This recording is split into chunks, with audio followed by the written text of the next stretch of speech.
सच्चाई की खातिर कोई क्या कुछ छोड़ सकता है, दौलत, शान शौकत, यहां तक कि अपनी आजादी भी।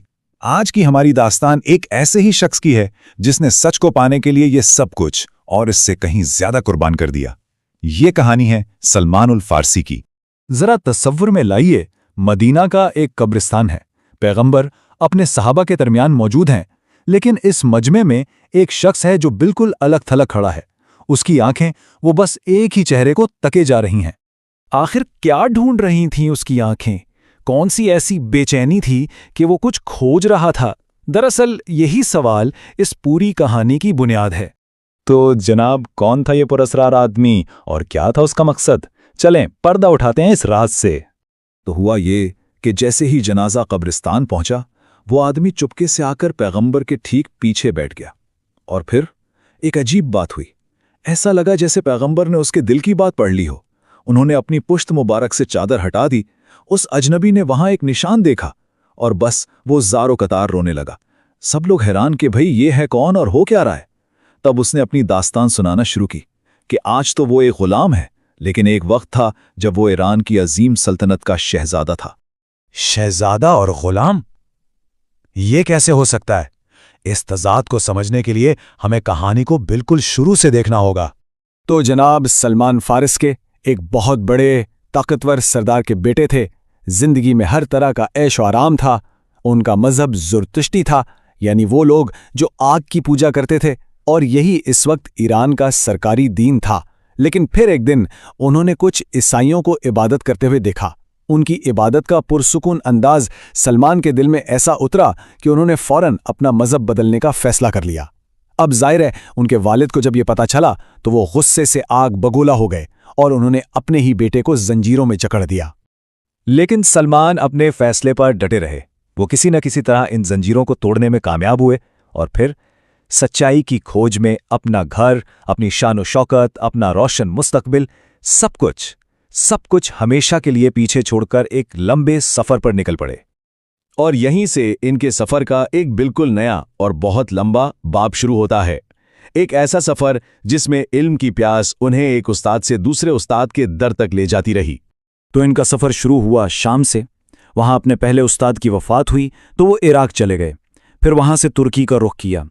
ये कोई 1-2 साल की बात नहीं थी, कई दहाइयां वो एक नेक आलिम से दूसरे के पास इल्म हासिल करते रहे।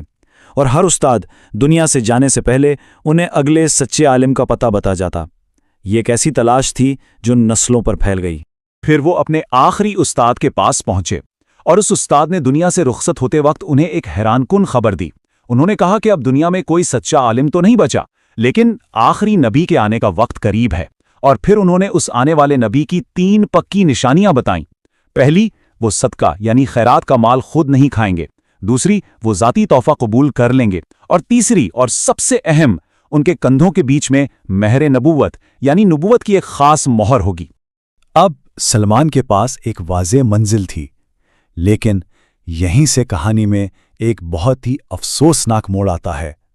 एक ऐसा मोड़ जो सलमान को अरब की सरजमीन तक तो ले गया, लेकिन वैसे नहीं जैसा उन्होंने सोचा था। ये 3 निशानियां जहन में रखकर सलमान एक अरब काफले के साथ हो लिए इस नबी की तलाश में। उनका दिल उम्मीद से भरा हुआ था, मगर जैसे ही वो अरब की सरजमीन पर पहुंचे, उसी काफले वालों ने उनके साथ धोखा किया और उन्हें गुलाम बनाकर बेच दिया। सोचे तो सही, सच की तलाश उन्हें आज़ादी से गुलामी की जंजीरों में ले आई। अच्छा, तो जिस आदमी ने उन्हें खरीदा वो ने अपने साथ यसरब ले आया, यानी आज का मदीना शहर। सलमान वहां पहुंचकर हैरान रह गए। ये शहर तो बिल्कुल वैसा ही था जैसा उनके आखिरी उस्ताद ने बताया था। खजूरों के घने बागात और 2 आतिशविशानी मैदानों के बीच में। वो सही जगह पर तो पहुंच गए थे, लेकिन एक आज़ाद मुतलाशी बनकर नहीं, बल्कि एक गुलाम बनकर।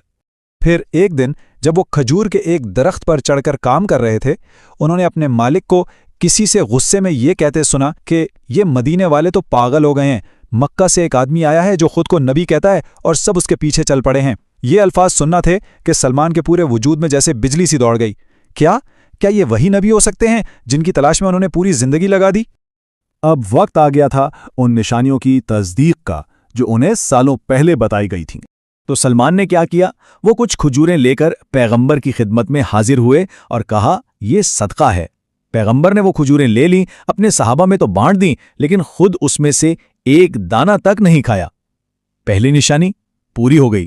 کچھ دن گزرے، سلمان اس بار پھر کچھ کھانا لے کر پہنچے، لیکن اس بار انہوں نے کہا، یہ آپ کے لیے تحفہ ہے۔ یہ سنتے ہی پیغمبر نے اسے قبول فرما لیا اور اپنے ساتھیوں کے ساتھ مل کر خود بھی کھایا۔ لیجئے جناب، دوسری نشانی بھی پوری ہو گئی۔ اب بس ایک ہی نشانی رہ گئی تھی، آخری اور سب سے مشکل، یعنی نبوت کی مہر جو ان کی پشت مبارک پر تھی۔ لیکن سوال یہ تھا کہ وہ اسے دیکھیں تو دیکھیں کیسے؟ اور پھر آ گیا وہی دن جہاں سے ہم نے یہ داستان شروع کی تھی، جنازے کا وہ موقع، جب سلمان ان کے پیچھے بیٹھ کر کوئی موقع ڈھونڈ رہے تھے تو پیغمبر نے جیسے ان کی دہائیوں پر پھیلی اس تلاش کو محسوس کر لیا ہو، خود ہی اپنی چادر ہٹا دی۔ سلمان کی نظر اس مہر پر پڑی اور بس ان کا دہائیوں لمبا سفر آخرکار اپنی منزل کو پہنچ گیا۔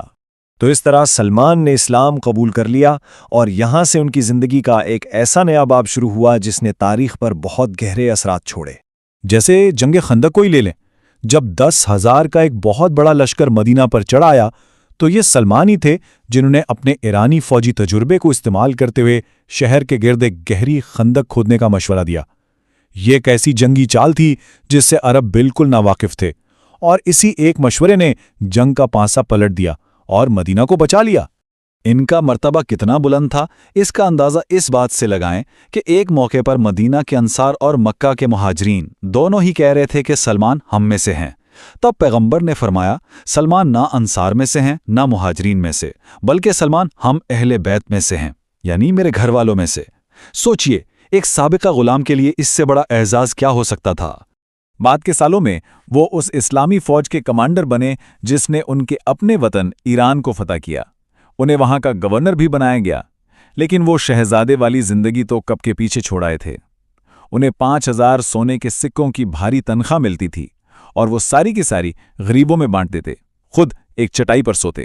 ان کی جرت اور انصاف پسندی کا عالم یہ تھا کہ ایک بار انہوں نے بھرے مجمع میں خلیفہ وقت حضرت عمر سے کھڑے ہو کر ان کے کپڑوں کا حساب مانگ لیا تھا۔ تو ایک ایرانی شہزادے سے ایک غلام اور پھر ایک غلام سے ایک عظیم صحابی اور گورنر تک کا یہ سفر، سلمان الفارسی کی زندگی ہمیں یہ سوچنے پر مجبور کرتی ہے کہ سچائی کی اصل قیمت کیا ہے، اور یہ کہ سچ کی تلاش میں انسان خود کو کھو کر حقیقت میں کتنا کچھ پا لیتا ہے۔